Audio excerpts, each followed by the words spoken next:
June 1884. And what began as a full assault on the city in March, now the Green Banner is within striking distance of the governor's palace and has taken the southern ramparts.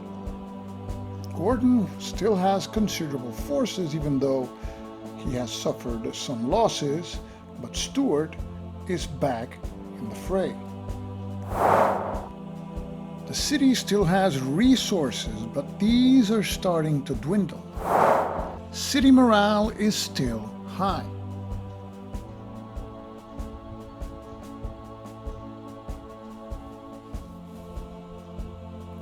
Steamer breakout attempt opportunity. But in this fifth turn, this is a no event. And Gordon has two actions. And one of those actions will be to set up defensive positions, but which will be the first action to take. A highly successful raid has a good opportunity of disorganizing a banner. And by disorganizing a banner, Gordon does not have to deploy any troops in his path in this month. Gordon's best leader for raids, Ali, is available, and there's also Sudanese troops at full strength, as well as a light gun and up to 3 gunboats that can participate in the raid if the raid is in a space that borders on the river. The recently taken southern ramparts does not border on the river, and neither is the space where the Red Banner has been stationed for 3 months. The same situation applies with the Black Banner. We cannot bring our boats in support of a raid there. So, Gordon decides to conduct another raid on the White Banner, and that spends 1 action point. This time, for this raid, Gordon will send his best forces. Sudanese troops at full strength, Ali as the leader, 1 light guns unit, and all 3 gunboats. The White Banner's strength 7 is halved and rounded up for raid purposes, so it has a strength of 4. Meanwhile, Ali's force has a total strength of 8.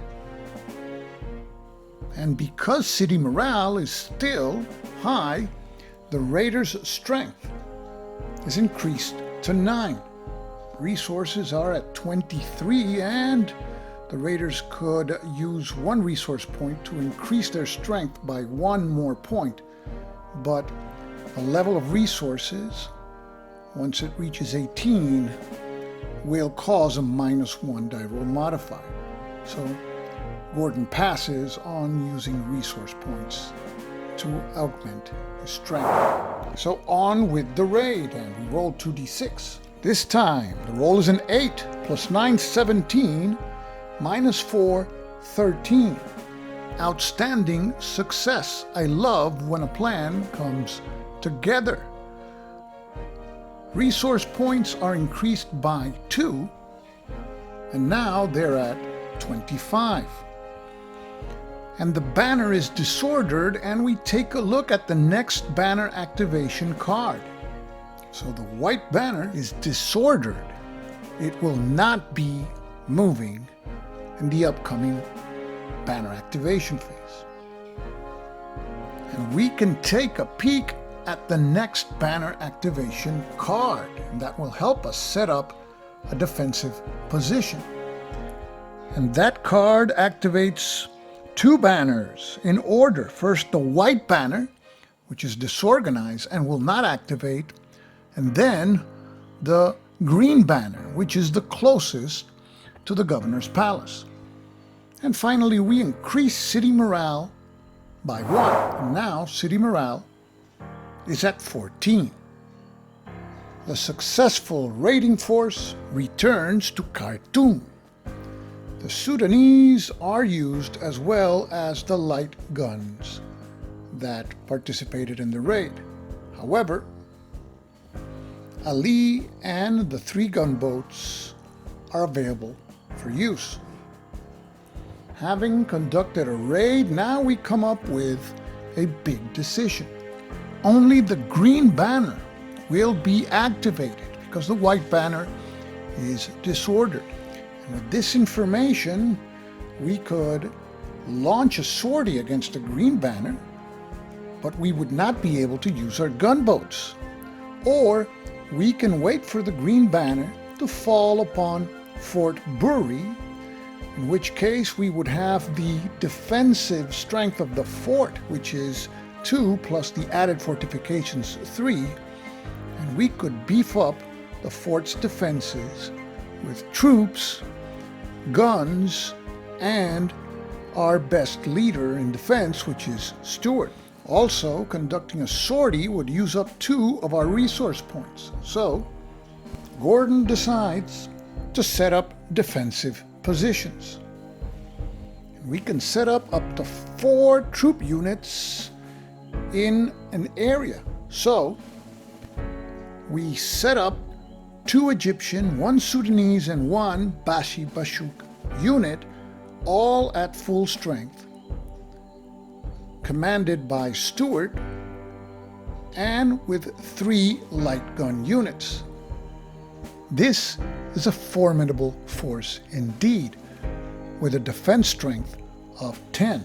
And because city morale is high, its strength is 11. However, this force deploys in a fort. And Fort Bury has a strength of 2, but it has been fortified, so it has a strength of 3, which is added to the 11 strength points of the force for a total strength of 14.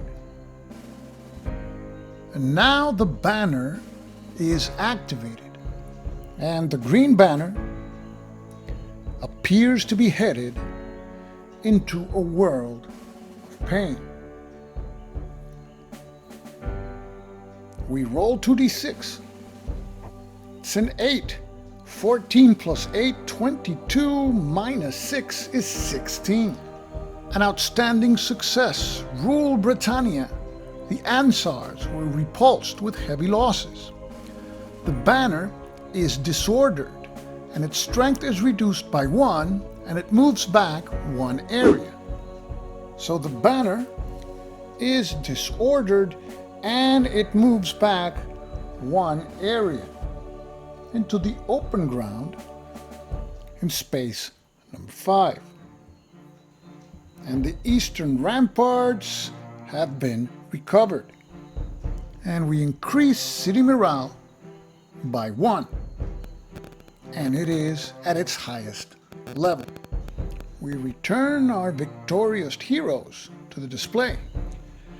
And the Sudanese and light guns that participated in the raid are available once again. In the cleanup phase, disordered markers are removed from the white and the green banners. And our resource points are now 24.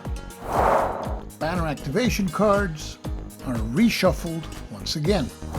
June 1884 was a great month for the defenders of Khartoum.